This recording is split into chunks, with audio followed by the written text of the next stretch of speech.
नहीं होना चाहिए, बेटा भागना चाहिए। अरे आगे दे आजा ला लो, आगे दे दिया।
ऋषिकेश आ रहे हैं। अब बाबा जी ने देखा कि इतना बड़ा चेला आ रहा है हमारे यहाँ।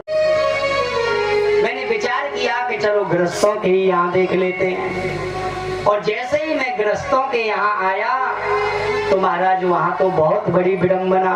तरुणी प्रभुतागे श्यालो को बुद्धिदायक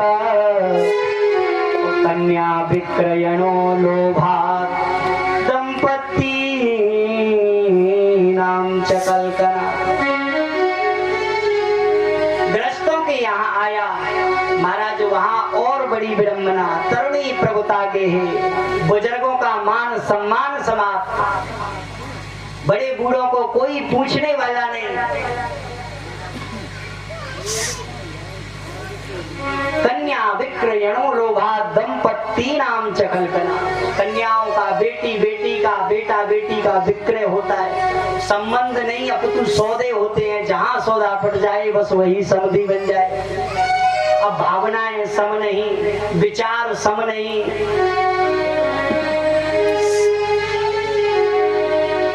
धन के माध्यम से संबंध बने हैं, इसीलिए रिश्तों में संबंधों में आए दिन कले बना रहता है। कन्या विक्रयणो लोभा दंपत्ति नाम च कल्पना। और सबसे बड़ी बात महाराज, गृहस्थों के यहाँ प्रत्येक घर में, और तो सबको छोड़ो, पति पत्नी में ही महाभारत हो रहा है। दंपत्ति नाम च कल्पना, वहां भी मुझे शांति नहीं मिली। तब तो महाराज मैं घूमता घामता, नारद जी कहते हैं सब जगह गया, कहीं शांति नहीं मिली। न महात्माओं के यहाँ, न तीर्थों में, न गृहस्थों के यहाँ। लेकिन जब मैं वृंदावन में पहुंचा तो धन्यम वृंदावनम तेरा भक्तिर्नित्य प्रयत्न। जैसे ही मैं कलकल निरादनी यमुना के तट पर पहुंचा, वहां संत कुमार जी मैंने एक कौतुक देखा। वहां एक स्त्री को बैठे हुए देखा और उस स्त्री के पास में हजारों स्त्रियां बैठी हुई और हजारों स्त्रियों से घिरी हुई उनके बीच में एक परम सुंदरी नारी बैठी है। और वो नारी रो रही है, आंसू बहा रही है। दूर से मैंने देखा, और मैं तो एक संत हूँ। संत का हृदय दूसरे के दुख को देख करके तुरंत द्रवीभूत हो जाता है। संत हृदय नवनीत समान, माखन के समान संतों का हृदय कोमल होता है। माखन तो नीचे की अग्नि से पिघलता है, लेकिन संत का हृदय तो दूसरे के दुख को देख करके द्रवीभूत हो जाता है, उससे भी ज्यादा कोमल होता है। अब नारद जी ने जैसे ही उस स्त्री को रोते हुए देखा तो नारद जी के मन में बड़ा दुख हुआ और मन में विचार आया कि चलो इस स्त्री को जाकर के पूछते हैं कि इसे क्या दुख है, क्या तकलीफ है, इसके दुख को दूर करने का प्रयास करते हैं। और नारद जी तुरंत वहां से चल दिए। जैसे ही उनके पास पहुंचे, तुरंत नारद जी के मन में विचार आया कि यहाँ पर कोई पुरुष तो दिखाई दे नहीं रहा। यहाँ पर तो सब माताएं माताएं बैठी हैं, सब स्त्रियों का समुदाय है, पुरुष कोई है नहीं। और मैं ठहरा बाबा बैरागी। अब इन महिलाओं के बीच में मैं अकेला महात्मा, अकेला पुरुष जाऊंगा, पता नहीं कहीं ये उल्टी पड़ गई तो क्या होगा। कोई पुरुष है नहीं, इसलिए मुझे माताओं के समुदाय में अकेले नहीं जाना चाहिए। और नारद जी तुरंत वापस लौट लिए। जैसे ही नारद जी लौटे तो इस स्त्री ने तुरंत आवाज लगाई कि भो भो साधु क्षणम तिष्ठा मच्चिंतामपि नाशय दर्शनं तव लोकस्य सर्वथा गहरं परम। भो साधु क्षणम तिष्ठा, हे महात्मन जरा रुको तो सही। और जो उस देवी ने आवाज लगाई, नारद जी तुरंत रुक गए। दर्शनम तव लोकस्य, अरे महाराज कहाँ जा रहे हैं? आपके तो दर्शन करने मात्र से मेरे पाप ताप संताप सब दूर हो गए। आपके दर्शनों से ही मेरे पाप भाग गए। मैं तो बड़ी पुण्यात्मा हूँ कि आप जैसे दिव्य संत का मुझे दर्शन प्राप्त हो। आप जरा 2 मिनट ठहरे तो सही। नारद जी तुरंत आ गए और नारद जी ने हाथ जोड़ करके निवेदन किया, देवी आप कौन हैं और आपके पास में जो हजारों स्त्रियां बैठी हैं ये कौन हैं? और आपके पास में जो मूर्छित अवस्था में ये 2 पुरुष पड़े हुए हैं, इनका परिचय क्या है? तब उस स्त्री ने नारद जी से कहा कि हे नारद जी, मेरा नाम भक्ति है और ये हजारों स्त्रियां मेरी दासी हैं, सेविकाएं हैं और मेरे पास में जो अचेत अवस्था में, मूर्छित अवस्था में ये पुरुष पड़े हुए हैं, ये मेरे पुत्र हैं। एक का नाम ज्ञान है और दूसरे का नाम वैराग्य है। ये ज्ञान वैराग्य दोनों मेरे ही पुत्र हैं। अब इससे बड़ी उस माता को क्या दुख होगा कि माँ तो जवान है और बेटे उसके बूढ़े पड़े हुए हैं। भक्ति को सबसे बड़ा दुख है कि मैं जवान और मेरे बेटे दोनों वृद्ध हो गए। इसी दुख में भक्ति मैया दुखित हैं। अब तो भक्ति मैया ने हाथ जोड़ करके कहा कि हे प्रभु, मेरा नाम भक्ति उत्पन्नम। मैंने वेदों का पाठ किया, गीता का पाठ किया, यज्ञ किए, पुराणों का पाठ किया। क्या वो सभी सत्कर्म नहीं थे? मैंने इतने बड़े सत्कर्म किए, जब उनसे कुछ नहीं हुआ तो छोटी सी श्रीमद् भागवत कथा से क्या होगा, जिसके बारे में आप बता रहे हैं। श्रीमद् भागवता लापा सत गीता सुखादि। सौनकादिक ऋषि कहते हैं, नारद जी, ये सुखदेव जैसे परमहंस का दिव्य गाया हुआ गीत है। लाप कहते हैं गीत को, श्रीमद् भागवत लाप। आप ज्ञान वैराग्य के बुढ़ापे को दूर करने के लिए भागवत की कथा करें। वेदोपनिषदो सारा जाता भागवती कथा। समस्त वेदों का, समस्त उपनिषदों का जो पाठ किया, लेकिन वेदों का सार तो श्रीमद् भागवत महापुराण है। आप इसे सुनाओ। जो रस फल में होता है वो रस वृक्ष में कभी नहीं होता। यद्यपि फल में रस वृक्ष की जड़ से आया है, लेकिन जो स्वाद, जो रस उस फल में होता है वो वृक्ष में नहीं होता। तो वेद शास्त्र जन में कहाँ करूं? तब श्री संत कुमारों ने कहा कि हरिद्वार में पतित पावनी भागीरथी के परम सुंदर तट पर, पावन पुलिन पर इस दिव्य भागवत का आप अनुष्ठान करो। अब तो नारद जी ने कहा ठीक है महाराज, और सनत कुमारों के साथ में नारद जी बद्रीनाथ धाम से जरा नीचे हरिद्वार की तरफ आए।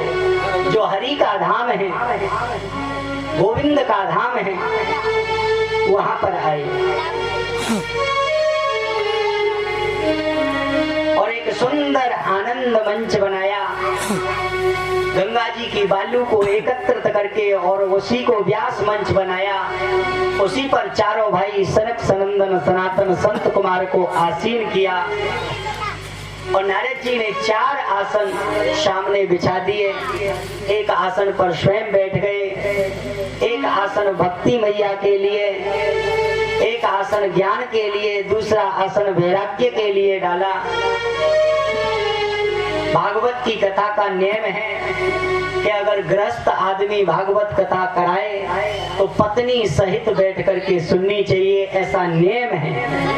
हर कार्य में पत्नी को बाईं तरफ बिठाते हैं, लेकिन भागवत कार्य में, यज्ञ में, पूजा में पत्नी का अधिकार बाईं तरफ होता है। लेकिन नारद जी तो महात्मा है, उनकी तो शादी हुई नहीं, इसलिए नारद जी अकेले बैठे हैं मुख्य श्रोता बन के। और हरिद्वार की पावन भूमि पर, गंगा के तट पर संतों को पता चला कि नारद जी कथा कर रहे हैं और संत कुमार जी कथा कह रहे हैं। अब तो महाराज हजारों संतों की भीड़ लगने लगी। सब संत जो हिमालय की कंदरा में, गुफाओं में परब्रह्म परमात्मा की समाधि में ध्यानस्थ थे, उनको पता चला तो धावंती रसलम पटः, अपनी अपनी तपस्या को, समाधि को छोड़ करके गंगा तट पर एकत्रित हो गए।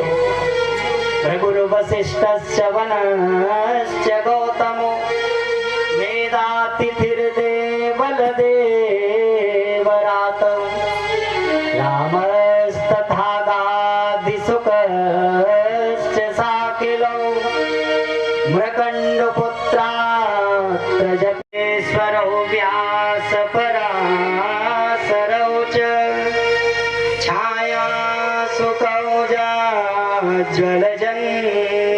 पुत्रस्य सर्वेप्यमे मुनिगणा सह पुत्रस्य स्वस्त्रीभिरायो रतये प्रयेण। भृगु जी, वशिष्ठ जी, पराशर जी, मेधातिथिर, गादी, पिप्पलाद, मृकंड, मार्कंडे, बड़े बड़े ऋषि, और खाली ऋषि ही नहीं, सहपुत्र शिष्य गृहस्थ ऋषि भी थे, जो वातावरण बन गया। जया शब्द, नमः शब्द, शंख शब्द तथैव च, पूरा गंगा तट जय घोष से गूंज उठा। हजारों संतों की भीड़ लगी है। दिव्य भागवत की महिमा को श्री संत कुमार जी गा रहे हैं। नारद जी सामने बैठे हैं। नारद जी ने आह्वान किया कि हे भक्ति मैया, आप कहीं भी हो और आकर के आसन पर विराजमान हो, हम आपके लिए यह भागवत कथा करा रहे हैं। ज्ञान वैराग्य को आमंत्रित किया। दिव्य भागवत की कथा हुई। नारद को अति आनंद आया। भक्ति के कष्ट की निवृत्ति हुई। लेकिन नारद जी के मन में एक शंका उत्पन्न हो गई और नारद जी ने तुरंत श्री शनकादिक ऋषियों से पूछा कि हे प्रभु, एक बात बताएं, एक बात बताएं।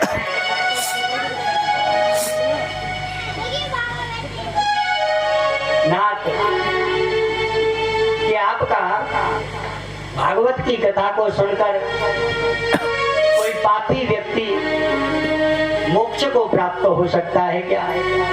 अगर भागवत की दिव्य कथा को कोई ज्ञानी व्यक्ति सुनकर के और प्रभु के धाम को प्राप्त होता है तो इसमें कोई बहुत बड़ी बात नहीं, क्योंकि एक तो वो ज्ञानी और ऊपर से इस दिव्य कथा का सत्संग उसे प्राप्त हो गया और आवागमन के कुचक्र को उसने मिटा दिया।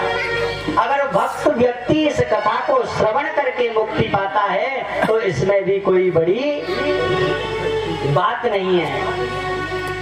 लेकिन क्या कोई पापी व्यक्ति भी इस कथा को सुनकर के मोक्ष को प्राप्त हो सकता है? तब तो सनकादिक ऋषियों ने नारद जी से बड़ी सुंदर बात कही।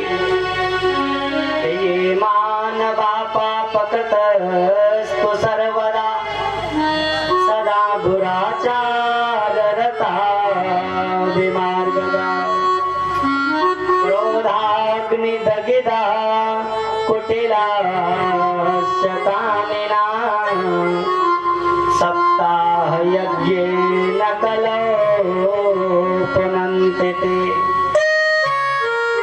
क्या कोई पापी व्यक्ति भी भागवत कथा को सुनकर के मोक्ष प्राप्त कर सकता है? ये हमें बताओ। तब सनकादिक ऋषियों ने कहा कि हे नारद जी, ये मानवा पाप कृतस्तु सर्वदा, जिस मानव ने जीवन पर्यंत पाप कर्म किया हो, जो सदा दुराचारण के मार्ग पर चला हो और हमेशा पाप कर्म करते करते उसकी मृत्यु हो गई हो, क्रोधाग्नि दगिधा कुटिलाक्ष कामिना, जो कामी हो, पुरुष हो, अलंपट हो, अत्याचारी हो, दुराचारी हो, ऐसा व्यक्ति अगर भागवत की कथा श्रवण कर ले तो तुरंत वह मुक्त हो जाता है। और मरने के बाद भी अगर उसके नाम से श्रीमद् भागवत कथा उसको श्रवण करा दी जाए तो भी वह भगवान के परम धाम को प्राप्त हो जाता है, मुक्ति हो जाती है। नारद जी के मन में ये बात समझ में नहीं आई। नारद जी ने तुरंत विचार किया, महाराज जीवित तो ठीक है, लेकिन मरने के बाद इस भागवत कथा से कैसे मुक्ति हो सकती है? तब श्री संत कुमारों ने नारद जी को एक इतिहास की कथा सुनाई। तुंगभद्रा तटे पूर्व मभूत्पुत्तनमुत्तमम् यत्र वर्णाश्वधर्मेण सत्य सत्कर्म तत्परा। लक्ष्य करके श्री संत कुमार नारद जी को बता रहे हैं कि कैसे कैसे पापी व्यक्ति, जीवात्मा, पापात्मा व्यक्तियों को मरने के बाद भूत प्रेत बनने के पश्चात श्रीमद् भागवत दिव्य कथा से कैसे मोक्ष प्राप्त होता है। संत कुमार कहते हैं, नारद जी, तुंगभद्रा नदी के किनारे पर एक सुंदर गांव था, एक सुंदर नगर था, और उस नगर का नाम था उत्तम नगर। और उस उत्तम नगर में सभी ब्राह्मण लोग वास करते थे, सभी संभ्रांत लोग थे। उसी नगर में एक पंडित जी रहते थे जिनका नाम था आत्मदेव। बड़े वैदिक, बड़े विद्वान, बड़े तपस्वी ब्राह्मण थे आत्मदेव। समस्त ब्राह्मण कर्म करते थे, वेदों को पढ़ने वाले, वेदों का स्वाध्याय करने वाले दिव्य ब्राह्मण थे। लेकिन जैसे सद्गुण संपन्न वो ब्राह्मण थे, बिल्कुल उसके विपरीत ही उनकी पत्नी थी। उसका नाम था धुंधली।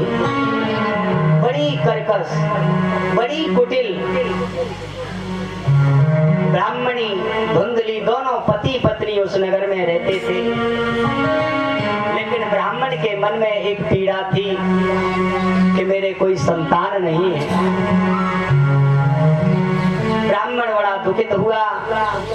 एक दिन ब्राह्मण बैठा बैठा विचार करने लगा, चिंता करने लगा कि पता नहीं मैंने पूर्व जन्म में कौन से पाप कर्म किए कि जिससे मेरे घर में संतान नहीं है, मेरा वंश आगे कैसे चलेगा। ब्राह्मण प्रातः काल बैठा बैठा सोचने लगा, बड़ा दुखित हुआ।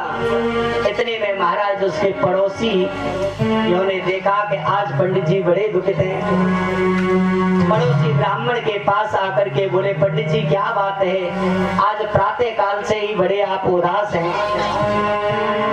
ब्राह्मण ने हाथ जोड़कर कहा, भैया क्या बताऊं, इतने दिन हो गए, बुढ़ापा आ गया, लेकिन मेरे घर में एक संतान नहीं है। पता नहीं कौन सा पाप है। अब तो पड़ोसियों ने कहा, पंडित जी तुम्हें नहीं पता, तुम्हारे जो पितृदेव है ना, वो तुमसे खुश नहीं है, वो प्रसन्न नहीं है। बस इसी पाप की वजह से तुम्हारे घर में कोई संतान नहीं है। पितृ देवता तुम्हारे हाथ से दी हुई चीज को ग्रहण नहीं करते। पंडित जी को झूठे भ्रमों में डाल दिया। भोले वाले पंडित जी बेचारे सोचने लगे, बोले ये बिल्कुल सही कह रहे हैं, इसी पाप की वजह से मेरे घर में गाय है, गाय की सेवा करता हूँ, 20 वर्ष हो गए सेवा करते करते, लेकिन आज तक इस गाय ने कोई बच्चा बच्चिया को जन्म नहीं दिया। मेरे घर में तुलसी का पौधा है, अपने हाथों से जल देता हूँ, लेकिन आज तक ये तुलसी कभी हरी भरी नहीं हुई। मेरे पितृ मुझसे प्रसन्न नहीं है। ब्राह्मण को झूठे भ्रम में डाल दिया और ब्राह्मण ने घर बार छोड़ करके सीधे वन में चले गए। बोले चाहे जो कुछ हो जाए, लेकिन अब पुत्र का वरदान लेकर के ही मैं घर वापस लौटूंगा। और ब्राह्मण सीधे जंगल में गए और जंगल में जाकर के ब्राह्मण ने एकांत में बैठ करके परमात्मा का चिंतन किया, श्री हरि का, गोविंद का ध्यान किया। कई दिन हो गए, भूखे प्यासा ब्राह्मण वन में बैठ करके परमात्मा का भजन कर रहा है। उधर से एक संत निकल करके जा रहे थे और उस महात्मा ने जैसे ही ब्राह्मण को देखा, संत तो बड़े दयालु और कृपालु होते हैं, अपने दुख का कारण, मेरे घर में कोई संतान नहीं है क्योंकि मेरे पितृ, मेरे देवता मुझसे खुश नहीं है, इसलिए मेरे घर में संतान नहीं है। इसी दुख के कारण मैं दुखी हूँ। अब तो महात्मा ने अपना माथा पकड़ा, हे भगवान, हमने सोचा कि ये तो दिव्य ब्राह्मण है, भगवान के लिए रो रहा होगा, लेकिन ये तो संसार के लिए रो रहा है। लेकिन मैं एक संत हूँ, मेरा कर्म है कि मैं इसे समझाऊं। और उस महात्मा ने उस ब्राह्मण को समझाना प्रारंभ किया कि मुंचा ज्ञानम प्रजा रूपम वलिष्ठो कर्मणो गति। और विवेकम तु समासाध्य त्यज्य संसारवासनम् मुंचा ज्ञानम प्रजारूपम। पंडित जी क्या करोगे आप पुत्र लेकर के? संसार के जितने पुत्र हैं सब धोखा देते हैं। ये पुत्र का आपके मन में ये मोह है, ये केवल भ्रम मात्र है। आपने कथा नहीं सुनी? पूर्व काल में राजा बाहुक के पुत्र सगर और सगर के 60,000 पुत्र हुए, लेकिन एक भी पुत्र ने राजा को सुख नहीं दिया, बल्कि उनका उद्धार करने के लिए महाराज 3-3 पीढ़ियों को तपस्या करनी पड़ी, तब गंगा जी को लाए। अंग के कारण कितना दुख बहन को हुआ, तो संसार के पुत्र तो पंडित जी धोखा देते ही देते हैं। क्या करोगे पुत्रों को लेकर के? ध्यान देना, अगर आपके पुत्र नहीं हैं तो महाराज 2, 4, 10, 8 साल तक दुखी होते हैं कि भाई भाग्य में नहीं है, किस्मत में नहीं है, तो अब क्या करें? हमारे भाग्य में ही नहीं, परमात्मा ने नहीं दिया, 10-8 साल रोएंगे। और पुत्र होकर के अगर वो मर जाए तो 2-4 साल रोते हैं, भाई हुआ तो था लेकिन हमारी किस्मत में नहीं था, परमात्मा ने ले लिया, थोड़े बहुत दुखी होते हैं। लेकिन पुत्र होने के बाद अगर वो कुपुत्र हो जाए, वो नालायक हो जाए, तो हमारा जीवन भर रुलाता है। तो ऐसे पुत्रों को लेकर के तुम करोगे क्या? संसार के पुत्र पंडित जी धोखा देते हैं। और अगर पुत्र ही मानना है तो भगवान को पुत्र मानो, तुम्हारा पुत्र मानना भी सफल हो जाएगा।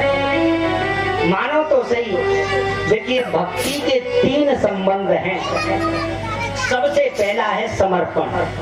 परमात्मा के प्रति समर्पण हो जाओ, समर्पित हो जाओ। तेरा तुझको अर्पण, क्या लागे मेरा। वाणी से नहीं, मन से परमात्मा को समर्पित हो। वाणी से कहने से कुछ नहीं होता। मैं आना लग रहा। और दूसरी है श्रद्धा। रुक गया था, बंदा कर रहा हूँ मैं। अगाध श्रद्धा थी। एक दिन वो गांव के कुएं पे पानी भरने के लिए गई, तो सबसे जल्दी उठ करके गांव के कुएं पर चली गई। गांव की अन्य स्त्रियां नहीं जा पाई, उनसे पहले प्रिया जी चली गई। अब गांव की दूसरी स्त्री उनके बाद में कुएं पर आई और उन्होंने देखा और अपने मन में आपस में विचार करने लगी, बात करने लगी कि आज तो इस निपुति का मुंह देख लिया, पता नहीं हमारा दिन कैसा गुजरेगा। ये शब्द प्रिया जी के कान में पड़ा, उनको बड़ा दुख हुआ और दुखित होकर के वो तुरंत अपने घर आई, रोने लगी। पति ने पूछा, देवी क्या बात है, क्यों रोती हो? संज्ञा को मनानी पड़ेगी। सारी बात कह सुनाई। बोले आज मेरे साथ में ये घटना। हरिदास ने कहा आज तुम्हारे लिए मैं पुत्र लेकर के आऊंगा। बाजार गए और बाजार से एक सुंदर से लड्डू गोपाल का चित्रपट लेकर के आए और बोले देवी यही आज से आपका पुत्र है और पुत्र मान करके आप इनकी पूजा करो, भगवान जरूर कृपा करेंगे। विश्वासो फलदायक। विश्वास के साथ में वो प्रिया जी भगवान के चित्रपट की पूजा करने लगी। मिलाती, धुलाती, वस्त्र पहनाती, चंदन लगाती, भोग लगाती। महाराज कई वर्षों तक संलग्न होकर के और छोटे से लड्डू गोपाल की वो सेवा करने लगी। पुत्र वत उनको मानने लगी। भगवान के साथ संबंध जोड़ लो, बिगड़ संबंध के भक्ति नहीं है। भगवान तो चाहते हैं आप जो बनाना चाहोगे भगवान वही बन जाएंगे। आप पुत्र बनाओ, आप सेवक बनाओ, आप स्वामी बनाओ, जो आप बनाना चाहें, जो संबंध जोड़ना चाहें, भगवान तो स्वीकार कर लेते हैं। अब प्रिया जी ने उस लड्डू गोपाल को अपना पुत्र माना और पुत्रवत उसकी सेवा करने लगी। अपने पुत्र को स्नान कराती, अपने पुत्र को वस्त्र पहनाती। कई वर्ष बीत गए। अब एक दिन हरदास जी ने कहा, देवी मैं जरा किसी काम से 2-4 दिन के लिए बाहर जा रहा हूँ और तुम अपने पुत्र की सेवा करना, इसकी सेवा में कोई कमी ना आ जाए, कोई त्रुटि न रह जाए। प्रिया जी ने कहा, महाराज आप चिंता मत करो, मैं अपने पुत्र की अच्छी तरह से सेवा करूंगी। अब तो महाराज खूब सेवा की। 3-4 दिन बाद जब वो लौट करके वापस घर आ रहे थे तो रास्ते में बाजार पड़ा। बाजार में बड़े सुंदर सुंदर खिलौने और पकवानों को देखा और उनके मन में भाव जगा कि मेरा घर में एक पुत्र है, मैं जाऊंगा। 3-4 दिन के बाद घर जा रहा हूँ तो कुछ न कुछ तो अपने पुत्र के लिए, बेटे के लिए मिठाई, पकवान, खिलौने लेकर के जाऊं। और बाजार से सुंदर सुंदर खिलौनों को खरीदा, पकवानों को खरीदा और सीधे अपने घर आए। पत्नी से बोले, देवी ये मैं अपने पुत्र के लिए इतने सारे खिलौने लाया हूँ। ऐसा उन दोनों का भाव कि पति पत्नी लड्डू गोपाल को साथ में लेकर और खिलौनों के साथ खेलने लगे और खिलाने लगे। पूरी रात्रि बीत गई, खेलते दूसरा दिन बीत गया, खेलते सत मानना उन ठाकुर जी की मूर्ति में थे साक्षात नंद नंदन भगवान प्रकट हो गए। बोलिए बाल कृष्ण भगवान की। और प्रकट होकर के महाराज उनकी गोद में 3 दिन और 3 रात्रि तक ठाकुर जी खेलते रहे। उनका महाराज जीवन धन्य हो गया। और जैसे ही उनका मन ठाकुर जी से थोड़ा हटा, ठाकुर जी अंतर ध्यान हो गए। दोनों जने वहीं अपने सर को पटक पटक करके और ठाकुर जी के धाम को प्राप्त हो गए। तो कहने का भाव है संबंध। आओ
ममता प्रेम संगता भाव एव सद्रात्मा बुधई प्रेमान गद्यते। गीता में भगवान ने कहा है अनन्यता से गोविंद का चिंतन करो और भगवान को ही अपना पुत्र मानो। अगर उनको पुत्र मान लिया सच्ची श्रद्धा से तो तुम्हारा मातृत्व सफल हो जाएगा, पुत्र का होना भी सफल हो जाएगा। तुरंत ब्राह्मण ने हाथ जोड़ करके कहा, ओ बाबा जी आप मुझे ज्ञान सुनाने लग गए, मुझे ज्ञान नहीं चाहिए, मुझे बेटा चाहिए। ज्ञान तो मैं भी बहुत जानता हूँ। दिग्जीवितम प्रजाहीनम दिग्रहम च प्रजा विना दिग्धनम चानपत्यस्य दिक्कुलम संतति विना। नीति के द्वारा समझाया। बोले ब्राह्मण दिग्जीवितम प्रजाहीनम, धिक्कार है उस राजा को कि जिस राजा के प्रजा नहीं है। धिक्कार है उस धन को जिसे कोई भोगने वाला नहीं है। धिक्कार है उस कुल को जिसमें कोई संतान नहीं है। मुझे संतान चाहिए, मुझे ज्ञान नहीं चाहिए। महात्मा समझ गए कि अभी ब्राह्मण के सर पर बेटे का भूत सवार हो गया है, इसे मैं कितनी भी शिक्षा दूं ये मानने वाला नहीं है। तब तो तुरंत महात्मा ने देखा और कहा, ब्राह्मण देवता आप एक जन्म की बात कर रहे हो, एक पुत्र की बात कर रहे हो। आपके 7 जन्म तक कोई पुत्र शुक नहीं है। मैंने आपकी मस्तक रेखा देख करके इस निष्कर्ष पर पहुंचा हूं। अब तो ब्राह्मण ने इतनी तेज अपने सर को उस महात्मा के चरणों में मारा कि महात्मा घबरा गए। तुरंत उस ब्राह्मण को उठाया, हृदय से लगाया। अरे भैया ब्राह्मण ये क्या कर रहा है, इतनी तेज सर को जमीन पर पटकेगा तो प्राणांत हो जाएगा। ब्राह्मण ने कहा, आत्मदेव ने, बोले बाबा मैं तो वैसे ही मरने बैठा था, लेकिन आपने मेरा दुख दूना बढ़ा दिया। मैं तो एक जन्म के लिए रो रहा था, आपने तो 7 जन्म की बात मुझे बता दी। और मैं सत्य कहता हूँ, अगर आपने मुझे पुत्र प्राप्ति का वरदान नहीं दिया तो दूसरी बार ऐसा सर आपके चरणों में पटकूंगा कि एक क्षण में प्राणांत हो जाएगा और मेरी मौत का कारण आप बनोगे। अब तो महाराज महात्मा घबरा गए। मन में सोचा, मैंने तो समझा था कि कोई ब्राह्मण है, चलो सुंदर सत्संग होगा, अब ये तो मरने को बैठा है, खामा मुझे ब्रह्म हत्या लगेगी। ब्राह्मण ने कहा तो तुरंत संत ने हाथ जोड़ लिया, बोले भैया मैं तुम्हें पुत्र ला करके कहां से दूं? संत चाहे तो कुछ भी कर सकते हैं। तब तो महाराज चरणों में ब्राह्मण गिरकर रोने लगा। संत को दया आ गई और एक फल लिया और उस ब्राह्मण को दिया कि ले अपनी पत्नी को खिला देना और तुझे सुंदर पुत्र प्राप्त होगा। मेरा आशीर्वाद है, प्रभु कृपा करेंगे कि तेरे घर पुत्र होगा। ब्राह्मण फल को लेकर के सीधा अपने घर आया और उसकी पत्नी धुंधली बड़ी कर्कश स्वभाव की थी, कुटिला थी। उसका काम ही लड़ाई झगड़ा, बोलती तो ऐसा लगता जैसे बेजक छिड़क दी किसी ने, कर्कश वाणी की। कभी सामने वाले से झगड़ लेना, कभी पड़ोस वाले से झगड़ लेना, यही उसका दिन भर काम था।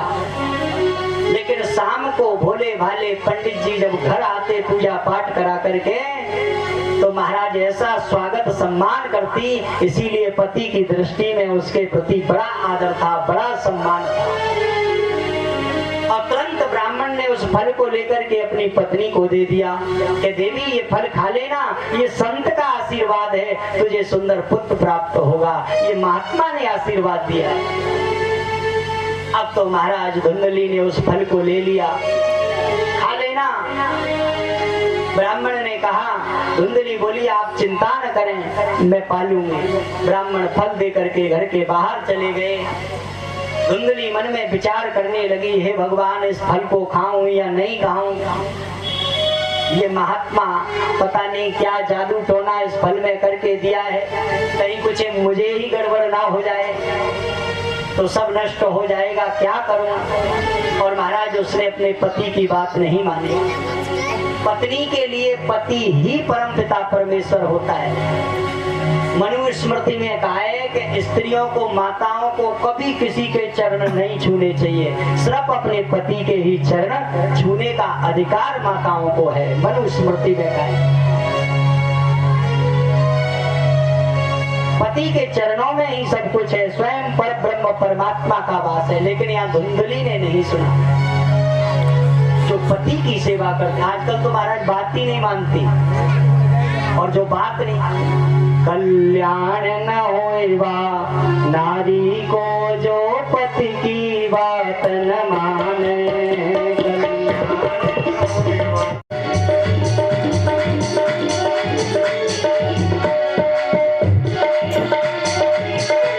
की बात न माने,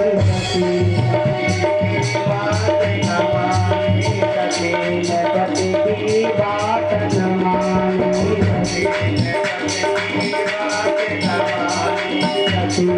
पति की बात न माने,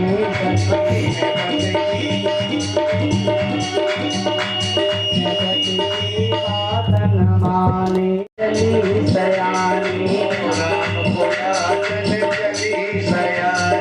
रूप धर लियो जनक दुलारी, पति की बात न माने। ज्ञान न होएगा नारी को जो पति की बात न माने।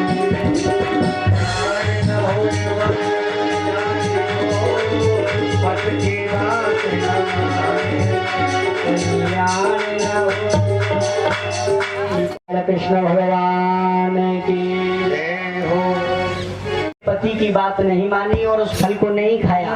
एवं कुतर्क योगेन, कुतर्क की बुद्धि से उस फल को वहीं रख दिया। पता नहीं किस महात्मा ने दिया है, कहीं कोई जादू टोना तो नहीं कर दिया। बेटी बेटी विचार करने लगी। इतने में महाराज उसकी एक पड़ोसन आई और उस पड़ोसन ने कहा, अरे धुंधली, क्या बात है बहन, तू बड़ी उदास बैठी है। अब तो धुंधली ने तुरंत कहा, अरे बहन तू खूब आई, आज मैं सवेरे से ही परेशान हूँ। कहा बात है भैया, बता। कि देख, मेरे पति एक फल लाए हैं, बोल रहे थे कि किसी महात्मा ने दिया है और कहा था कि इस फल को पाले तुझे एक पुत्र होगा। अब पता नहीं कौन से महात्मा ने दिया है, कौन सा मंत्र फूंक के दिया है, पता नहीं क्या होगा। अब बिगर ऐसे जांचे परखे मैं कैसे खा लूं। पड़ोसन ने कहा, अरे धुंधली, तेरे तो भाग्य खुल गए कि संत का प्रसाद तुझे मिल गया। तू देर मत कर, जल्दी से इसे पाले। अगर संत ने आशीर्वाद दिया है तो जरूर इस फल को खाने से तुझे पुत्र होगा। अब तो महाराज धुंधली ने कहा, अच्छा तू कहती है तो मैं फल जरूर खाऊंगी, लेकिन एक बात बता, इस फल को खाने से अगर मेरे पुत्र हुआ, और मैंने सुना है कि जब मैं गर्भवती हो जाऊंगी तो देवा घाटी ब्रजे ग्रामे पलायने गर्भणी दुखम। सुना है गर्भवती स्त्री ज्यादा भाग नहीं सकती, ज्यादा दौड़ नहीं सकती। अगर फल खाने से मैं गर्भवती हो गई तो कैसे होगा। पड़ोसन ने कहा, अरे तुझे कहाँ भागना, तुझे कहाँ दौड़ना है, आराम से बेड रेस्ट करना, पड़े रहना। बोले वो तेरी बात तो ठीक है, अगर घर में आग लग गई तो घर के सारे तो भाग खड़े होंगे, मरना तो मुझे अकेली का होगा। और मैंने सुना है कि सुखदेव जी माता के गर्भ में 12 वर्ष तक रुके और इस फल को खाने से मेरे गर्भ में बालक आ गया, और अगर 2-4 साल भी रुक गया तो मेरा तो मरना हो जाएगा। कैसे खाऊं इस फल को। गर्भवती स्त्री को ज्यादा चटपटी वस्तुओं का सेवन नहीं करना चाहिए, गर्म वस्तुओं का सेवन नहीं करना चाहिए, बड़े हिसाब से भोजन करना चाहिए। अब ये सब नियम मैं कैसे पालन करूंगी, मैं तो दुबली पतली हो जाऊंगी, घर का काम कैसे करूंगी। पड़ोसी ने कहा कि काम की तू चिंता मत कर, जब बालक होगा अपनी ननद को बुला लेना और 4 महीने पहले बुलाना, खूब घर का काम करवाना और अंत में बधाई के नाम पर बने तो उसे दे करके विदा कर देना। धुंधली बोली, बहन तू ना जाने मेरी ननद तो महाचुट्टी है, 4 महीने में तो पूरा घर ही साफ कर जाएगी, ऐसे कैसे बुला लूंगी। अब तो महाराज एवं कुतर्क बुद्धेना, कुतर की बुद्धि के द्वारा अंत में सहेली ने कहा, बहन तू जान, तेरा काम जान, और मैं तो अब चलती हूँ। और वहां से पड़ोसी चली गई। धुंधली ने फल नहीं खाया। दूसरे दिन उसकी बहन आई। बहन ने धुंधली को प्रणाम किया। अरे बहन तू कैसे दुखी है, कैसे उदास है। अरे बहन तू खूब आई और सारी घटना अपनी बहन को बता दी। बहन ने कहा तू चिंता मत कर, ये बाबा बैरागी तो सब ऐसे ही बोलते रहते हैं, फल खाने से कोई बेटा होता है क्या। और अगर फल खाने से बेटा होता है तो ये फल पहले अपनी गाय को क्यों नहीं खिला देती, तू अपनी गाय को खिला दे ये फल। और रही तेरे बेटे की बात तो तू चिंता मत कर, मेरे घर 9 पुत्र हैं, 10वां होने वाला है और चुपचाप मैं अपने बेटे को तुझे दे दूंगी। और रही मेरे पति की बात तो थोड़ा धन दे देना, उस धन के द्वारा अपने पति का मुंह बंद कर दूंगी। अब तो धुंधली इस बात को सुन करके प्रसन्न हो गई। अरे बहन, बहन हो तो तेरे जैसी, तूने तो सारी समस्या एक क्षण में ही खत्म कर दी, सारी समस्याओं का ही अंत कर दिया। और दोनों ने मिलकर के वो फल गौ माता को खिला दिया। जो घर में गाय बंधी थी, गाय को खिला दिया। पंडित जी ने कहा फल खा लिया, बोले हाँ महाराज वो तो मैंने जब ही खा लिया था। पंडित जी को झूठ बोल दिया। धीरे धीरे समय निकलता गया। धुंधली बोली महाराज मुझे तो फायदा हो रहा है फल खाने से, देवी संत का प्रसाद है, जरूर प्रभु कृपा करेंगे। धीरे धीरे समय आया और रात्रि में उसकी बहन ने अपने बालक को उठा करके जैसे ही जन्म लिया तो धुंधली की गोद में रात्रि में जाकर के दे दिया चुपचाप। दूसरे दिन धुंधली ने अपने पति से कहा महाराज मुझे पुत्र हुआ है। आत्मदेवस्य मे पुत्रम वचनम सस्यते व्रतम।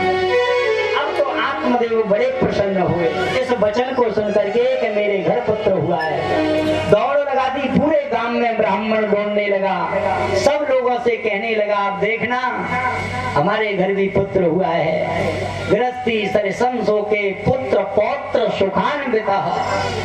घर गृहस्थी के सुख ही बड़े निराले होते हैं। अब मेरे घर में भी बालक की किलकारियां गूंजेंगी। अब तो महाराज सब गांव वाले भी प्रसन्न हुए कि हमारे पंडित जी के घर में पुत्र हो गया। सब गांव वालों ने आनंद और उत्सव मनाया महाराज। और जिस गाय को उन दोनों ने मिलकर के फल को खिलाया था उस गाय ने भी 3 महीने बाद एक बालक को जन्म दिया। अब तो गांव वाले पंडित जी के भाग्य की सराहना करने लगे। बोले बाप पंडित जी भगवान देते हैं तो झप्पड़ फाड़ के, कहाँ तो एक पुत्र नहीं था और प्रभु ने कृपा करी तो गाय ने भी पुत्र को जन्म दिया। ब्राह्मण के घर 2-2 पुत्र हो गए। आत्मदेव जी बड़े प्रसन्न। धीरे धीरे समय बीतता गया। दोनों पुत्रों का नामकरण ब्राह्मण आत्मदेव ने किया। जो गाय के पुत्र था उस पुत्र का नाम महाराज गोकर्ण रखा, क्योंकि संपूर्ण शरीर मनुष्य जैसा था, उसके कान सिर्फ गाय जैसे थे, इसलिए उसका नाम गोकर्ण रखा। और अपने मन में विचार किया कि मेरा नाम आत्मदेव है। जिसने आत्माओं में देवत्व का दर्शन किया हो वो आत्मदेव है। और मैं अपने पुत्र का नाम परमात्मा देव रखूंगा, परमात्मा को जानने वाला। लेकिन धुंधली बोली वाह 9 महीने कष्ट हमने सहे, गर्भ में हमने पाला और नाम रखने की बारी आई तो तुम नाम रखोगे, अपने पुत्र का नाम मैं रखूंगी। ब्राह्मण ने कहा देवी कोई बात नहीं तुम रख लो। बोले मेरा नाम धुंधली तो मेरे पुत्र का नाम धुंधकारी होगा। गोकर्ण पंडितो ज्ञानी धुंधकारी महाकला। गोकर्ण जी परम विद्वान हुए, धुंधकारी महाखल हो गया।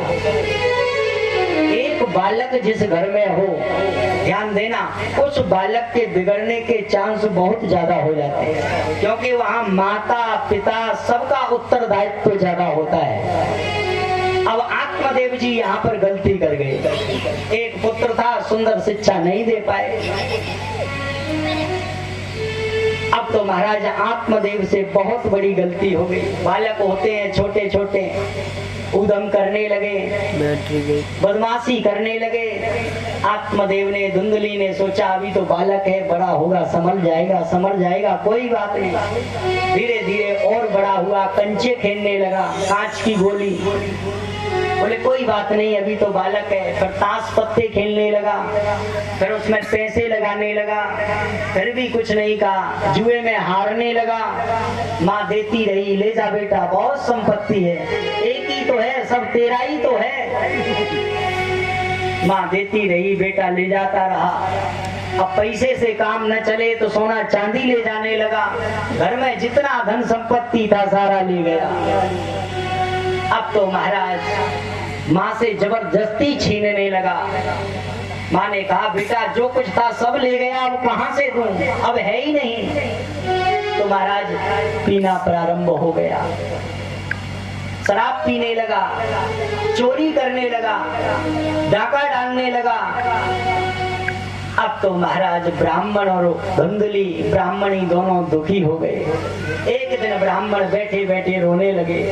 देखिए रो तो पहले भी ब्राह्मण रहा था कि पुत्र नहीं है, और रो अभी भी रहा है कि मेरे पुत्र क्यों हैं। पहले भी रो रहा था कि कोई पुत्र नहीं है। और अभी भी रो रहा है कि पुत्र है तो ऐसा क्यों है। जगह जगह घर में शराब की बोतलें पड़ी हैं, जगह जगह मांस के टुकड़े पड़े हैं। एक विप्र ब्राह्मण के देवता स्वर्ग जैसे घर को नरक का अड्डा बना दिया। ब्राह्मण दुखित हो गया। बेटा बेटा सोचने लगा कि करूं तो करूं, क्या करूं। घर छोड़कर वन में जाऊं तो कैसे जाऊं, क्योंकि मन में उतना वैराग्य नहीं है। मैं माया को छोड़ नहीं सकता। परमात्मा को कैसे प्राप्त करूं, और घर में रहूं तो कैसे रहूं। घर रहने लायक नहीं है, मेरे बेटे ने नरक बना दिया है, क्या करूं। अब तो महाराज एक दिन गोकर्ण जी रास्ते से जा रहे थे और आत्मदेव जी को रोते हुए रात्रि में देखा। तो गोकर्ण जी श्रद्धा से आत्मदेव को पिताजी कहते थे, क्योंकि उन्हीं ने पाला पोसा। और तुरंत गोकर्ण जी ने अपने पिता को दुखी देखकर कहा, पिताजी आप क्यों दुखी हो। तब महाराज आत्मदेव ने कहा, बेटा गोकर्ण अब तुम ही मेरा मार्गदर्शन करो कि मैं क्या करूं। घर में रहूं तो कैसे रहूं, घर रहने लायक नहीं, और वन में जाऊं तो मन में इतना वैराग्य नहीं है। बाहर से किया हुआ वैराग्य डगमगा सकता है, लेकिन अंदर से किया हुआ वैराग्य कभी नहीं डगमगाता। अंदर का वैराग्य नहीं है। गोकर्ण ने कहा, पिताजी अगर वन में जाने से भगवान मिलते तो शेर तो पैदा ही वन में होता है, गीदड़ का तो जन्म ही वन में होता है, हमसे पहले उसे भगवान मिल जाने चाहिए। वन में जाने से भगवान नहीं मिलते, मन को वन बनाने से भगवान मिलते हैं। मन पर काबू करने से भगवान मिलते हैं, मन को जीतने से, मन को संयमित करने से। मन के मारे बन गए और बन तज मस्ती माह, कहे कबीर मन लालची, ये कहूँ ठेरत नाय। यह तो गत है अटपटी और झटपट लचई न कोई, और जब मन की खटपट मिटे तो चटपट दर्शन हो। जब मन की खटपट, मन के जंजाल मिटेंगे, मन ही एव मनुष्याणां कारणं बंध मोक्षयो। मन संसार में बधा हुआ है तो तुम विषयों में आ सकते हो, मन संसार से अलग है तो परमात्मा का साक्षात्कार हो जाएगा। तो पिताजी वन को छोड़ो, घर को ही वन बनाओ और अपने मन पर काबू पाओ। और 2 श्लोकों में यहाँ गोकर्ण जी ने अपने पिता को समझाया है। और संपूर्ण भागवत का 7 दिन की श्रीमद् भागवत का पूरा सार इन 2 श्लोकों में ही है। हमारे पूरा सार इन 2 श्लोकों में। गोकर्ण जी समझा रहे हैं कि देहे मांसे रुदिरे चजत्वम छाया सुता दिश सुधा ममता विमुंच अस्यानिसं जगदिदं क्षणभंगुनिष्टं वैराग्य रागरसिको भुवभक्तिनिष्टम्। देहेस्तिमान सिरुधरे भिमतिं च जप्त्वम्। बोले पिताजी मन को जीतना है तो सबसे पहले देह के प्रति जो अभिमान है इस अभिमान को छोड़ दो। देहेस्तिमान सिरुधरे भिमतिं च जप्त्वम्। ये शरीर तो हाड़ मांस का पुतला है,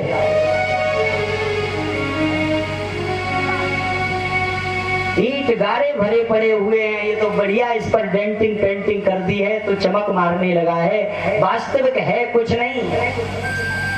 इस शरीर को चाहे पंडित जी बोलो, चाहे महात्मा जी बोलो, चाहे सेठ जी बोलो, शरीर की गति 3 होती है। जला दोगे तो 4 मुट्ठी राख बन जाएगा, जमीन में गाड़ दोगे तो कीड़े मकोड़े बन जाएंगे, फेंक दोगे तो गीदड़ खा जाएंगे। चौथी गति इस शरीर की होती ही नहीं है, 3 गति इस शरीर की होती है। मांसी रुद्रे भिमतिम च दत्तम। ये शरीर के प्रति जो अभिमान है इसको छोड़ दो, त्याग दो। जब शरीर ही अपना नहीं है तो ये शरीर के रिश्ते, शरीर के नाते अपने कैसे हो सकते हैं? ये नाती, बेटा, पत्नी, ये सब शरीर के रिश्ते हैं। प्रहलाद जी ने समझाया है अपने पिता को, आगे कथा में आप सुनेंगे। घरानि भूमौ पशवो हि गोष्ठे नारी ग्रहे द्वार जना शमशाने देहश्चितायाम परलोक मार्गे और धर्मानुरागो गच्छत जीवेगा। घर, भूमि, धन, संपत्ति कुछ साथ में नहीं जाता, सब यही की यही रह जाता है। याद कर सिकंदर के हौसले हवाली थे और जब गया दुनिया से तो दोनों हाथ खाली थे, कुछ नहीं जाता। घरानि भूमौ पशवो हि गोष्ठे, सब यही की यही रह जाता है। और तो और जिस नारी को, जिस पत्नी को प्राणों से ज्यादा प्रेम करते हैं वो भी घर के द्वार तक रह जाती है। नारी ग्रहे द्वार जना शमशाने, जो कुटुंब, परिवार, इष्ट मित्र सब शमशान तक जाएंगे, वहां से आगे कोई नहीं जाएगा। और देहश्चितायाम, ये जो शरीर पांच भौतिक शरीर है, इसे हम हष्ट पुष्ट बनाने के लिए लाखों जीवों की लोग हत्या कर देते हैं, हिंसा कर देते हैं। महाराज ये शरीर भी साथ नहीं जाता, चिता में जल करके राख हो जाता है। अगर साथ में जाती है तो सिर्फ एक चीज जाती है, धर्मानुरागो गच्छत जीवेगा। धर्म किया होगा तो धर्म जाएगा और अधर्म किया होगा तो अधर्म जाएगा। जैसा कर्म करेगा वही साथ जाएगा और इस संसार में कोई चीज साथ जाने वाली नहीं है। तो देहस्तेमांस, जो देह के प्रति अभिमान है और देह के नातों में जो अहमता ममता है उसको त्याग दो, छोड़ दो। और दूसरे श्लोक में धर्म की व्याख्या की है, धर्मम भजस्व सतताम त्यजलोक धर्मान सेवस्य साधु पुरुषान जहि काम कृष्णा। पिताजी महापुरुषों की सेवा करो, संतों की सेवा करो, हरि भक्तों की सेवा करो। हरि की स्मृति ही समस्त विपत्तियों से मुक्ति दिला सकती है। वो हरि के नाम में सामर्थ्य है। आप हरि के चरणों का चिंतन करो, सब विपत्ति, सब दुख अपने आप दूर हो जाएंगे। हरि शरणम का जाप करो और कुछ नहीं।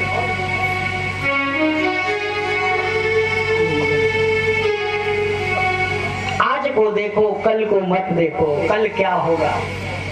वर्तमान जिसका सही है उसका भूत भी सही होगा और उसका भविष्य भी सही होगा। किसी ने कहा है, आओ सजा ले आज को, आओ सजा ले आज को, कल का पता नहीं। आओ सजा ले आज को, कल का पता नहीं। आओ सजा ले आज को, कल का पता नहीं। आओ सजा ले आज को, कल का पता नहीं। आओ सजा ले आज को, कल की तो छोड़िए जना, कल की तो छोड़िए जना, कल का पता नहीं। छोड़िए जना, कल का पता नहीं।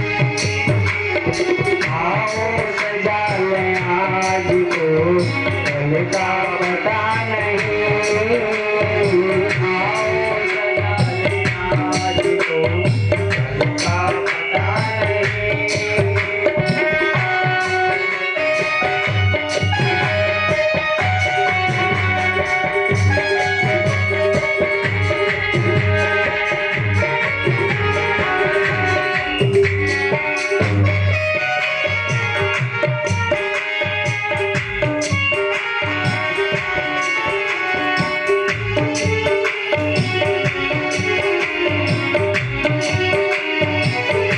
दिया कि महाराज तुरंत आत्मदेव जी को वैराग्य हुआ और ग्रह त्यक्तम वनम गतः, ग्रह को त्याग करके सीधे वन में चले गए। भागवत जी के 10वें स्कंद का पाठ करके और श्री गोविंद हरि के चरणों में अपने मन को लगाया और गोविंद के धाम को ब्राह्मण आत्मदेव प्राप्त हुआ। बोलिए भक्तवत्सल भगवान की जय। आत्मदेव का कल्याण। अब आत्मदेव तो चले गए, गोकर्ण ने सोचा अब मेरा नंबर है, पिताजी तो चले गए, अब ये मुझे परेशान करेगा, इसलिए गोकर्ण ने घर छोड़ करके तीर्थ यात्रा के लिए चले गए। अब घर में रह गई अकेली धुंधली माता, माँ को मारने लगा, पीटने लगा, सामान नीचे रख दिए, माँ रोने लगी, चिल्लाने लगी, बेटा कुछ है ही नहीं तो मैं क्या दूं? बोले कहीं से भी लाओ, मेरे लिए लाओ। मैया दुखी हो गई तो रात्रि में उठ करके अंधकूपगतम नेता निधनम नोगत क्रमा, रात्रि में उठ करके और महाराज अंधे कुएं में जाकर के धुंधली ने अपने प्राणों का त्याग कर दिया। अब तो महाराज अकेले धुंधकारी का साम्राज्य रह गया। घर में 5-5 वेश्याओं को लाया, घर पर रख लिया,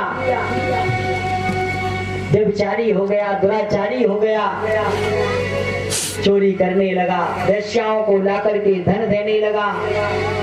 अब वेश्याओं के पास में बहुत धन आ गया। एक दिन बहुत बड़ी चोरी करके लाया। वेश्याओं ने मन में विचार किया आपस में, सबने बोले इसके द्वारा हमने धन तो बहुत कमा लिया और अब ये राजा की नजरों में चढ़ गया है, इसे दंड मिलेगा तो साथ साथ हमें भी दंड मिलेगा, क्योंकि इसे धन का उपयोग हम भी कर रही हैं, इसलिए इसे ठिकाने लगाओ। और रात में सोते हुए धुंधकारी को रस्सियों से कस दिया और अग्नि ज्वाला अति दुखेना रोदनम तनमे मुखा, धुंधकारी को रस्सियों से कस करके और जलते हुए चूल्हे में से लाल लाल अंगारे भरकर लाए और सोते हुए धुंधकारी के मुंह में ठूस ठूस करके भर दिए। एक क्षण में उसका प्राण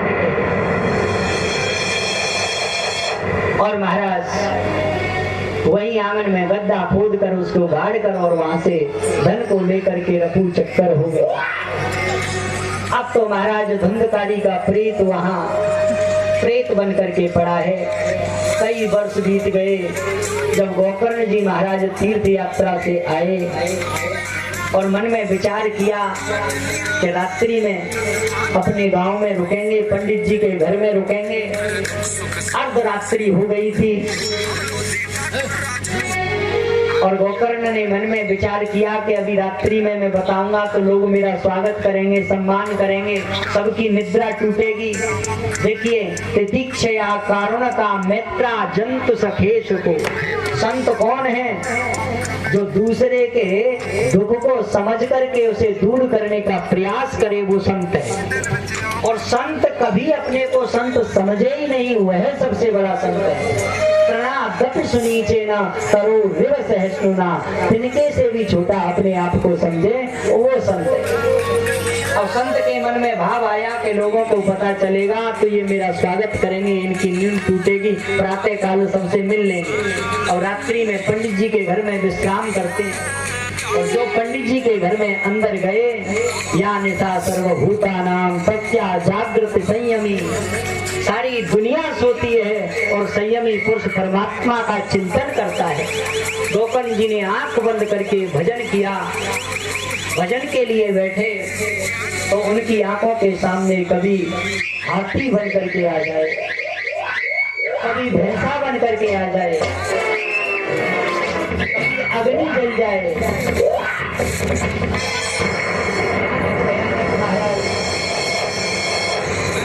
भयानक भयानक विचित्र दृश्यों को देख करके गोकर्ण जी महाराज डरने लगे और हाथ जोड़ करके पूछा, भैया आप कौन हो? मुखे भूतास्तमे सस्तम। अब उस प्रेत के तो बात वाणी नहीं, आवाज नहीं, वो बोल नहीं सकता। करे तो करे क्या, कोई उत्तर नहीं आया। तब गोकर्ण जी ने अपने कमंडल से जल लिया और उस जल को अभिमंत्रित किया, अभिमंत्रित करके और उस छाया पर फेंका तो तुरंत उसमें वाक वाणी आ गई, आवाज आ गई और बोलने लगी। बोले अहम भ्राता उसमें नामता स्वकीयैनैव दोषेण ब्रह्मत्वं नासितं मया। अहम भ्राता त्वदीयोऽस्मि। बोले मैं आपका भाई हूँ, मेरा नाम धुंधकारी है और अपने ही दुर्गुणों से मैंने अपने ब्राह्मणत्व को नष्ट कर दिया। ब्राह्मण के 12 कर्म बताए हैं, लेकिन मैंने एक भी कर्म नहीं किया, मैंने अपने ब्राह्मणत्व को नष्ट किया। सबसे बड़ी कृपा कि मुझे मनुष्य शरीर दिया। देवता होना कोई बड़ी बात नहीं है। यहाँ पर हम जो पुण्य करते हैं उस पुण्य का फल भोगने के लिए हम स्वर्ग में चले जाते हैं, देव योनि प्राप्त करते हैं। लेकिन छीने पुण्य मृत्यु लोके विसंति, और जब हमारे पुण्य खत्म हो जाते हैं पुण्य हमें मृत्यु लोक पर आना पड़ता है। तो सबसे बड़ी कृपा कि मुझे मनुष्य शरीर मिला। क्षण भंगुर जीवन की कलिका, कल प्रातः को जान खिली न खिली। मलयागिर की सुच शीतल मंद, सुगंध समीर हिली न हिली। कलिकाल कुठार लिए फिरता, तन नम्रत चोट झिली न झिली। भजले हरि नाम हरि रसना, फिर अंत समय पे हिली नहीं। मनुष्य शरीर दिया लेकिन फिर भी मैंने अपने कर्मों से दूर रहा। अब तो महाराज गोकर्ण जी को दुख हुआ, लेकिन तू प्रोत बन करके पड़ा है। तेरी मौत का, तेरी मृत्यु का समाचार तो मैंने गया में सुन लिया था और तेरे नाम से मैंने गया में पिंडदान कर दिया। और जिस व्यक्ति का एक बार उसके नाम से भी गया में पिंडदान हो जाए तुरंत महाराज तत्क्षणात उसकी मुक्ति होती है। गया श्राद्ध सतेरे ना फिर मुक्तिर में न भविष्यति।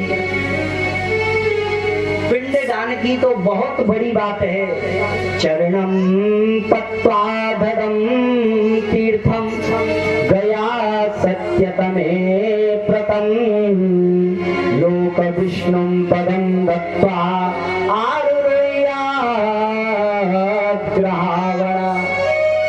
शास्त्रों में बताया है कि एक चरण भी गया के तीर्थ में चलने से महाराज 21 पीढ़ियों का उद्धार हो जाता है। चलने मात्र से, पिंड की बात तो बहुत दूर है। लेकिन यहाँ गोकर्ण जी कहते हैं कि मैंने तेरा पिंडदान कर दिया फिर भी तेरी जो है मोक्ष नहीं हुआ। फिर तो गया का जो महात्म्य शास्त्रों में बताया है वो झूठा हो गया। एक बार किसी के नाम से पिंडदान हो जाए तुरंत मुक्ति होती है, फिर इस धुंधकारी की मुक्ति क्यों नहीं होती? इसका एक ही कारण था कि जब हम पिंडदान करते हैं तो उस समय हम संकल्प लेते हैं, गोत्र का उच्चारण करते हैं, नाम का उच्चारण करते हैं। फलाने व्यक्ति को, फलाने गोत्र के व्यक्ति को हम पिंडदान अर्पण कर रहे हैं, जब जाकर के वो पिंडदान उसे प्राप्त होता है। अब यहाँ पर गोकर्ण जी ने जो पिंडदान किया उनको नहीं पता था कि ये किसका पुत्र है। वो तो समझ रहे थे कि ये आत्मदेव का पुत्र है, इसलिए आत्मदेव का गोत्र लिया, उनका नाम लिया और उसे वो पिंडदान लगाई नहीं और उसकी मुक्ति हुई नहीं। तब तो महाराज उसने हाथ जोड़ करके कहा, बोले भैया मैं तो अव्वल नंबर का पापी हूँ, एक पिंड नहीं हजारों पिंड दान करोगे तो भी मेरी मुक्ति होने वाली नहीं है। और आप जैसा विद्वान जिस भाई हो जिसका, और वो प्रेत बन करके पड़ा रहे तो ये तो बड़े दुख की बात। गोकर्ण ने कहा तुम चिंता मत करो, अभी चले जाओ, मैं तुम्हारी मुक्ति जरूर करूंगा। और अब तो महाराज जैसे ही प्रातः काल हुआ, गोकर्ण जी ने सब लोगों से पूछा कि महाप्रेत की मुक्ति कैसे होगी। कई महात्माओं से पूछा, कोई उत्तर नहीं दे पाया। तब गोकर्ण जी ने हाथ जोड़ करके और सूर्य भगवान से पूछा कि हे प्रभु, महाप्रेत की भुवन भास्कर सूर्य, महाप्रेत की मुक्ति कैसे होगी? तब सूर्य भगवान ने आकाशवाणी की कि श्रीमद् भागवतान मुक्ति ताहं वाचनम कुरु। महाप्रेत से महाप्रेत की मुक्ति इस दिव्य महापुराण की कथा से हो जाती है। आप श्रीमद् भागवत का वाचन करें। गोकर्ण जी ने कहा ठीक है। और भैया, वैशाख के महीने के शुक्ल पक्ष की अष्टमी तिथि को श्री गोकर्ण जी ने धुंधकारी के निमित्त और भागवत की कथा प्रारंभ कर दी। सामने आसन बिछा दिया। भैया धुंधकारी, आप जहाँ कहीं भी हो आसन पर आकर के बैठो। लेकिन धुंधकारी तो प्रेत था, प्रेत तो आसन पर बैठ नहीं सकता, हवा उड़ा कर ले जाएगी। तो बाईं तरफ एक बांस का बगीचा था और उस बांस के बगीचे में एक बांस के कुंड में जाकर के और वो धुंधकारी का प्रेत बैठ गया जहाँ हवा का प्रकोप नहीं होता। बांस की नली में जाकर के बैठ गया। पहले दिन की कथा का विराम हुआ, पहली ग्रंथि फट गई। दूसरे दिन की कथा का विराम हुआ, दूसरी ग्रंथि। एवं सप्तदिनेर्चैव सप्तग्रंथि विभेदना। 7 दिन की कथा हुई और बांस की 7 ग्रंथियां फट गई और उसमें से दिव्य रूप धरो जाता श्याम प्रमोमुखा सरत्वं वासनं मह्यं दिव्य देव कृता परा। धुंधकारी का प्रेत उस बांस में से दिव्य रूप धारण करके, पीतांबर पहन करके, 4 भुजाएं धारण करके प्रकट होगा। बोलिए भागवत महापुराण की जय। 4 भुजाएं धारण करके प्रकट हो गया। अब तो महाराज गदगद हो गए। जय हो भागवत की महिमा का गान करने लगे। धुंधकारी ने गदगद मक्त कंठ से भागवत की महिमा को गाया है कि धन्या भागवती वार्ता प्रेत पीड़ा विनाशिनी। धन्य है भागवत की भागीरथी कि महा प्रेत के भी प्रेत की मुक्ति कर दे। धुंधकारी ने गदगद कंठ से भागवत की महिमा को गाया और भगवान के पार्षद धुंधकारी को लेने के लिए आए। जैसे ही भगवान के धाम को जाने लगा तब तो महाराज गोकर्ण जी ने कहा रुको, धुंधकारी को कहाँ लेकर जा रहे हो? बोले भगवान के धाम को, क्योंकि इसने भागवत कथा सुनी है। बोले भागवत कथा तो इन सब लोगों ने सुनी है, अकेले धुंधकारी को लेकर क्यों जा रहे हो? इन सबके लिए विमान लाना चाहिए। बोले धुंधकारी ने मन लगा करके सुनी है। कथा श्रवण में भेद होगा तो कथा के फल में भी भेद हो जाएगा। एक चित्त से धुंधकारी ने कथा सुनी है, इसीलिए इसकी मुक्ति हुई। अब तो महाराज धुंधकारी भगवान के धाम को गया। गोकर्ण जी ने कहा तुम चिंता मत करो और आप सब लोगों के लिए मैं पुनः कथा करूंगा। और आषाढ़ के महीने की अष्टमी तिथि को गोकर्ण जी ने पुनः कथा प्रारंभ की और सब ग्रामवासियों को कथा सुनाई और सबके लिए भगवान के धाम से विमान आया और सब उस विमान में बैठ करके परमात्मा के दिव्य धाम को प्राप्त हुए। जैसे भगवान राम के साथ में समस्त अयोध्या परिकर अयोध्या वासी साकेत धाम गए, ऐसे ही गोकर्ण जी के साथ में समस्त ग्रामवासी भगवान श्री हरि के वैकुंठ लोक को प्राप्त हुए। अयोध्यावासिनम पूर्व यथा रामेण संगता। जैसे राम के संग में अयोध्यावासी गए, ऐसे गोकर्ण के संग में उनके समस्त ग्रामवासी गए। महाप्रेत की भी मुक्ति इससे हो जाती है। तुम तो पापी की बात कर रहे हो, मरने के बाद भूत प्रेत बनने के पश्चात उसके नाम से कथा करा दो, उसकी मुक्ति हो जाती है, जैसे धुंधकारी की हुई। ये ऐसी दिव्य कथा है भागवत की। अब तो महाराज भक्ति मैया प्रसन्न हो गई और हाथ जोड़ करके भक्ति मैया ने भगवान की गुणानुवाद गाए। भक्ति सुतौतौ तरुणौ गृहीत्वा प्रेमैक रूपा सहसा विरासी श्री कृष्ण गोविंद हरे मुरारे नाथेति नामा निमुहुर्वदन्ति। स्वयं भक्ति मैया ने नारद जी की महिमा को गाया। सकल भुवन मध्य निर्गतां ते धन्या। जय हो नारद जी, आप धन्य हो। आपके एक वचन पर विश्वास करके कयादु नंदन प्रहलाद भक्ति के परम आचार्य बन गए। आपके एक वचन पर विश्वास करके और श्री ध्रुव महाराज परम परमात्मा के परम प्रिय परम लाडले भक्त बन गए और आज भी ध्रुव तारे के रूप में चमक रहे हैं। और आज आपने कृपा की तो मेरे पुत्रों के ऊपर भी कृपा की और इनका भी बुढ़ापा आपने दूर किया। लेकिन नारद जी ने संत कुमारों से कहा, बोले भैया जरा कथा के नेम और बता दो कि इस भागवत कथा के नेम क्या क्या है, कैसे करनी चाहिए। तो सबसे पहले भागवत कथा अगर कोई कराए तो दिव्य ब्राह्मण से पहले मुहूर्त निकलवाना चाहिए। सुंदर मुहूर्त होना चाहिए भागवत जी के लिए। खाली फूस के महीने में भागवत जी वर्जित, बाकी कभी भी भागवत करो श्रेष्ठ है। मुहूर्त निकलवाना चाहिए। और मेरी तो ये मान्यता है कि धन्य घड़ी जब होए सत्संगा, जब भगवान की कथा प्रारंभ होती है वो घड़ी ही मुहूर्त बन जाती है, वो समय ही मुहूर्त बन जाता है। धन्य घड़ी जब होए सत्संगा। लेकिन भागवत का सुंदर वक्ता होना चाहिए। विरक्तो वैष्णवो विप्रो वेद शास्त्र विशुद्ध कृत दृष्टांतो किसनो धीरो और वक्ता कार्योति निष्प्रह। वक्ता कैसा होना चाहिए भागवत का? बोले विरक्त होना चाहिए। सबसे पहली बात है विरक्त। संतोष, वो धन गज धन और रतन धन खान, और जब आवे संतोष धन शव धन धूल समान। तो वक्ता विरक्त होना चाहिए, ज्यादा संग्रही और वैष्णव होना चाहिए, ब्राह्मण होना चाहिए। आजकल तो महाराज क्या कहें, स्त्रियां कथा कर रही हैं। भगवान की व्यास गद्दी पर बैठने का सिर्फ और सिर्फ ब्राह्मण को ही अधिकार है। कथा के प्रवचन कोई भी गा सकता है, कोई भी बोल सकता है, कोई मनाही नहीं है।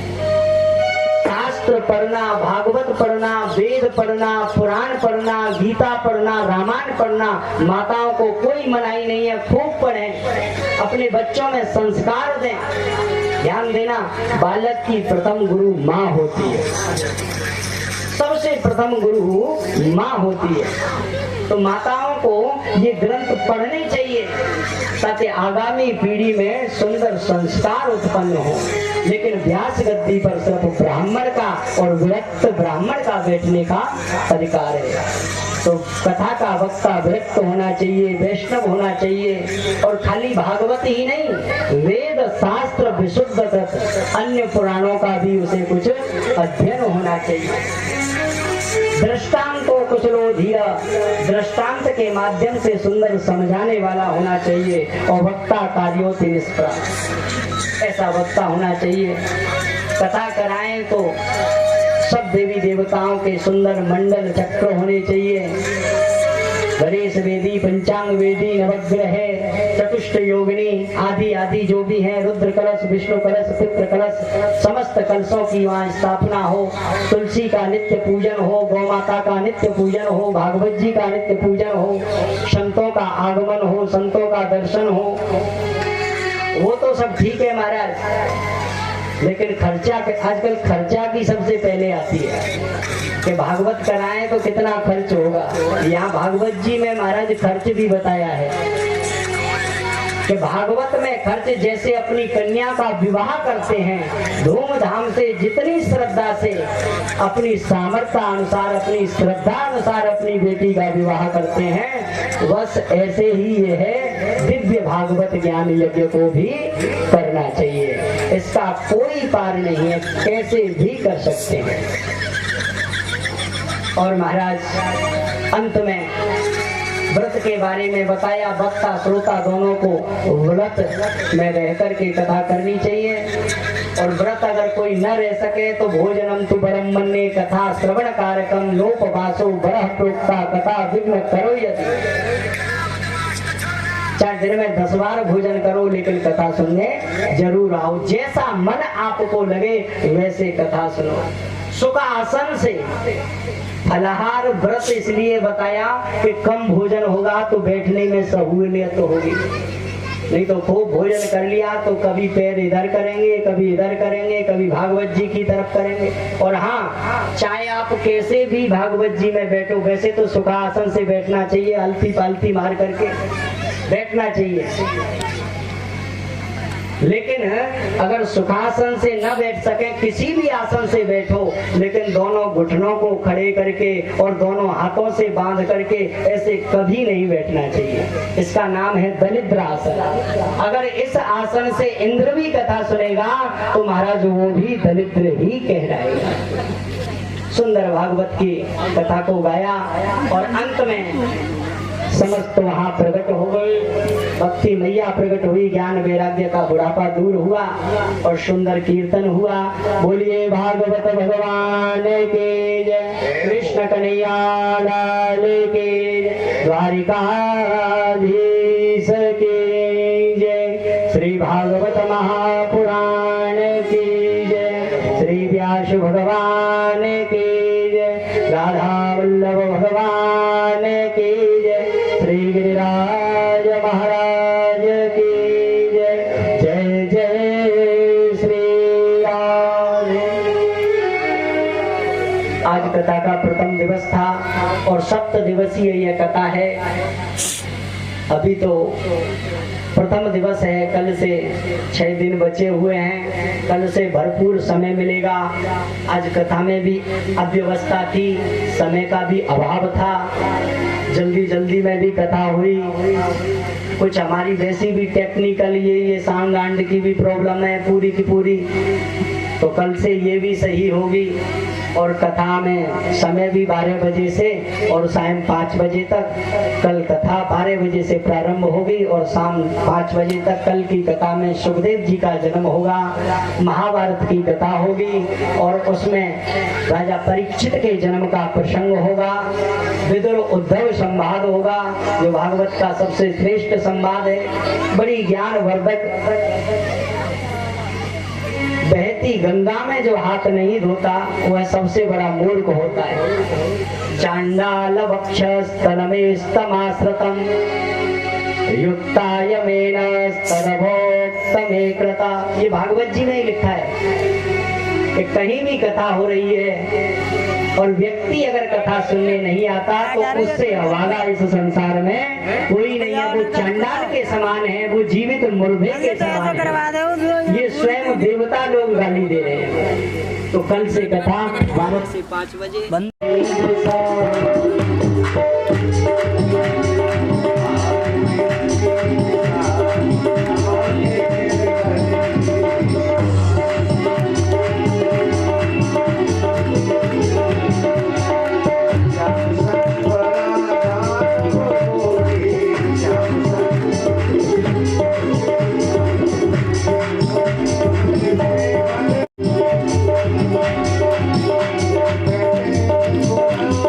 Thank you.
पुष्पादि वंदनम।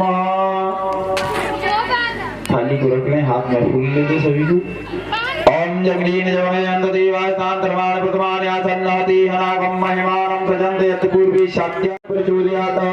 हरि ओम अंजनी सुताय विद्महे वायुपुत्राय धीमहि तन्नो हनुमत् प्रचोदयात। हरि ओम महाकाय की और बाकी हरे लाल की और केला मैया की और धनावाई मैया की और हनुमान जी महाराज की और शंकर भगवान की और सतगुरुदेव भगवान की और परीक्षित महाराज की। जय जय श्री राधे, जय जय श्री राधे, जय जय श्री राधे। श्याम श्यामा श्याम की जय हो और वृंदावन धाम की जय हो। हाँ बोले